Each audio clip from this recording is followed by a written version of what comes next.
Imagine this. You spend years chasing happiness, climbing ladders, collecting victories, grasping at fleeting joys, only to find emptiness gnawing at you each time you arrive. The paradox? The more you pursue happiness, the more it slips through your fingers. Society whispers that fulfillment lies just beyond the next milestone, yet the horizon keeps retreating. What if happiness isn't something to be caught, but a shadow that follows only when you stop chasing? What if the deepest manipulation isn't by others, but by your own mind, wired to mistake comfort for meaning? The truth is far stranger and darker. The trap is this. We've been conditioned to believe happiness is a destination, a static state to be acquired and held. But Nietzsche warned, he who has a why to live can bear almost any how. Yet modern life sells the opposite. A hollow how, consume, achieve, distract without a why. Psychologists call this the hedonic treadmill, where each pleasure fades, leaving us craving more. Even deeper, Carl Jung saw the danger. Neurosis is always a substitute for legitimate suffering. We avoid pain, not realizing it's the forge of resilience. Society grooms us to seek comfort, while our souls starve for struggle. The real question isn't how to be happy, but why we fear the very things that make us stronger. This relentless chase warps us in ways we barely notice. Like lab rats pressing a lever for dopamine hits, we confuse momentary stimulation for lasting fulfillment.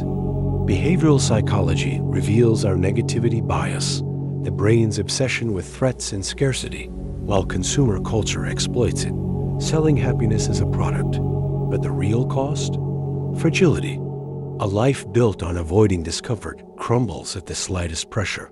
Studies on learned helplessness show how easily humans resign to stagnation when deprived of agency. Even our relationships grow transactional. We love conditionally, seeking validation rather than depth. The greatest casualty? The quiet erosion of our ability to endure, adapt, and thrive through chaos. The escape begins with a radical inversion. Stop pursuing happiness, pursue antifragility. Like Nietzsche's dictum, what does not kill me makes me stronger. Build a life that gains from disorder. Psychologist Viktor Frankl, surviving the camps, proved meaning emerges not in spite of suffering, but through it. Start small. Seek out voluntary discomfort, cold showers, difficult conversations, delayed gratification. Train your mind like a muscle, using stressors as fuel. Ancient Stoics and modern Navy SEALs share one truth. Controlled struggle breeds invincibility. This isn't resilience, it's evolution. Happiness becomes a byproduct, not a goal. The question shifts. What chaos will you invite today to grow? Here's the silent epiphany. Antifragility is happiness.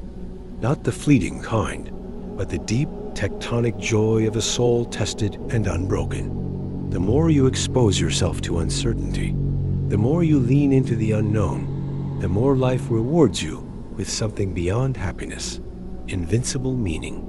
Like a forest thriving after fire, or a bone healing stronger, your struggles become your architecture.